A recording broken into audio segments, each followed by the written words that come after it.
We asked her how she did and how she approached and how she thought about her learning.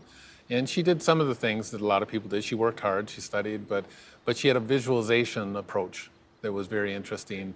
And it's a bit akin to what athletes do in this sports visualization. They see themselves in a certain position. So she did this from the simplest level to a very advanced level. She would think about, I want to be able to do telephone calls. And of course, in language teaching circles, there's something we talk about task space sometimes. But this is much more than task space. And she thought of herself as really being that person. I'm a Chinese person that needs to make a call. What do I have to do? And she would construct this reality around her task. And then she got a little bit more sophisticated after a while, and she did things like, I'm a Chinese daughter in a Chinese family. I'm gonna work this out from the time I get up in the morning to when I have to go to sleep. And so what she would do is say, well, what do I have to do first? Well, I have to talk to my parents. Then I have to handle breakfast.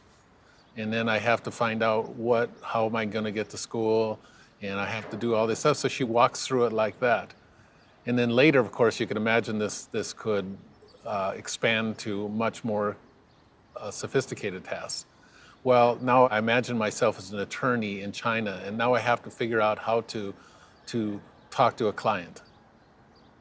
And then what does a person have to do to talk to a client? So she worked it out in a very sophisticated way, where she becomes that person. It's a little bit, it's an acting. It's like she's on a stage and she's assuming a role. And there's a lot of acting in language learning, I think.